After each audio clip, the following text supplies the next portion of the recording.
আসসালামু আলাইকুম ওয়া রাহমাতুল্লাহি ওয়া বারাকাতুহু। হুজুর পাক সাল্লাল্লাহু তাআলা আলাইহি সাল্লামের ওফাতের ঠিক 6 মাস পর হযরতে মা ফাতেমা জোহরা আলাইহিস সালামের মৃত্যুবরণ হয়েছিল। সেই মৃত্যুটা কোনো সাধারণ নয়, সেটা দুর্ঘটনাজনিত কারণে মৃত্যুবরণ করেছিলেন। সে এক বিরল ঘটনা, আমি সেদিকে আর যাচ্ছি না। তা মা ফাতেমা যখন মৃত্যুবরণ করলেন আল্লাহ নবীর ঠিক 6 মাস পর, ওনার মৃত্যুর পর যখন ওনাকে কবরস্থ করা হচ্ছে, তো সেই অবস্থায় আবু জার গাফফার হতে বর্ণিত, তিনি কবরকে বলছেন, হে কবর, তোমার গর্ভে আজ কাকে এনেছি দাফন করতে তুমি জানো? ইনি হচ্ছেন বিশ্ব নবীর নন্দিনী। কবর বলছেন, আমি নবীকে চিনি না। তারপরে বলেন, ইনি হচ্ছেন আলীর ঘরণী। বলছে, আমি আলীকেও চিনি না। ইনি হচ্ছেন হযরত হাসান ও হযরতে হোসেন, এনারা জান্নাতের সর্দার, এনাদের মা। বলছে, আমি হাসান হোসেনকেও চিনি না, আমি চিনি শুধু নেক আমল। যদি কারো নেক আমল থাকে সে আযাব হইতে মুক্ত পাবে, আর যদি নেক আমল না থাকে কবরে আযাব তাকে ভোগ করতেই হবে।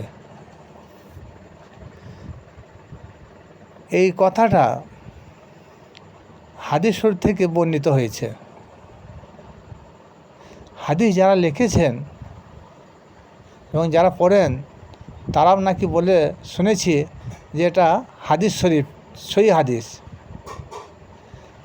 আমি বলতে চাইছি, যারা বলেন এটা হাদিস শরীফ তাদের কোনো লিঙ্গ জ্ঞান নেই।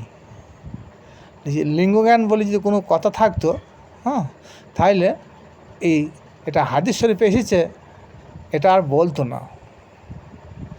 কেন এত বড় কথা বললাম জানেন? আমরা সবাই জানি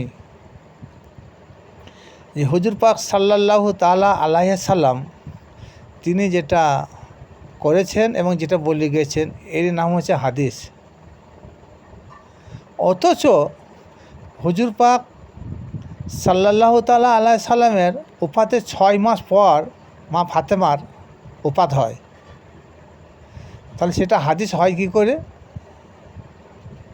দেখুন, আপনারা যারা শুনছেন তারা একটা চিন্তায় পড়বেন। হুজুর পাক সাল্লাল্লাহু তাআলা আলাইহি সাল্লামের ওফাতে 6 মাস পরে মা ফাতেমার ইন্তেকাল হচ্ছে, তাহলে সেটা হাদিসে হয় কী করে? যারা হাদিস লিখেছেন, যারা হাদিস পড়ছেন, যারা শুনছেন, তেনারা একটু চিন্তাভাবনা করবেন যে নবীর বাক্য, নবীর ক্রিয়া হচ্ছে হাদিস। সে নবী মা ফাতেমা 6 মাস আগে তিনি পর্দায় চলে গিয়েছেন, তাহলে সেটা হাদিস হয় কী করে?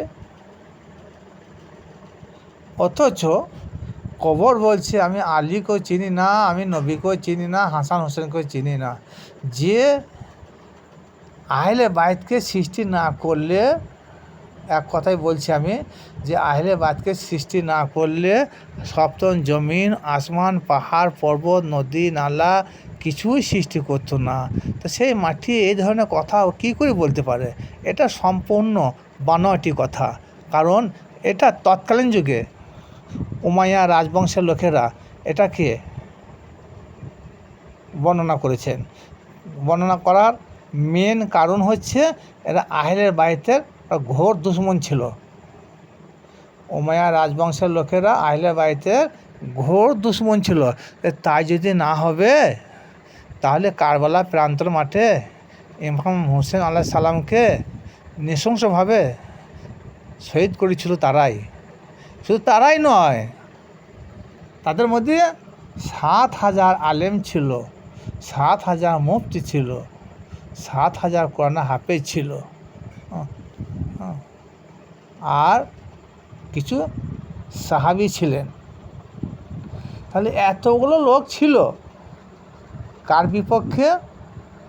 ইমাম হোসেন আলাইহিস সালামের বিপক্ষে। তা তারা কি করে আহলে বাইতের প্রশংসা করতে পারে? তাদের তো আহলে বাইতের চক্ষু ছিল। তারা ছলে বলে কলে কৌশলে নবী বংশকে ধ্বংস করার চেষ্টা করেছিল। সুতরাং এই হাদিসটা সম্পূর্ণ ভিত্তিহীন হাদিস। এই হাদিসটার কোনো ভিত্তি নাই। আমরা যারা আহলে বাইতের মহব্বতকারী তারা এই হাদিসটা পড়ে গুরুত্ব দেবো না, আর এরকম বানোয়াটি হাদিস আর শুনবও না। কারণ শুনলেও ইমানের একটা কমজোরি হয়ে যাবে। আর যারা এরকম ধারা লিখেছে এবার বলছে, তাদের চিন্তাভাবনা করা দরকার যে কার সামনে বেয়াদবি ধরনের কথা আমরা বলছি, যিনি হচ্ছে সারা বিশ্বের রমণীদের জান্নাতের সর্দারনী, যার পুত্রদ্বয় হচ্ছে ইমাম হাসান এবং হুসাইন, সারা বিশ্বের যুবকদের সর্দার, যাদের পিতা হচ্ছে সারা বিশ্বের মুমিনদের ইমাম, যিনার আব্বা হচ্ছেন সুপারিশকারী, যিনার সুপারিশ ছাড়া কেউ পার হতে পারবেন না, তার মেয়ে সম্পর্কে কবর এই ধরনের কথা বলতে পারে? এটা সম্পূর্ণ ভিত্তিহীন। আর একটা কথা বলছি, কবরে যে আবু জার গাফফারির কথা বলা হয়েছে, তিনি যে বলেছেন কথাটা, কিন্তু কবরে সেদিন আবু জার গাফফারি ছিলেন না।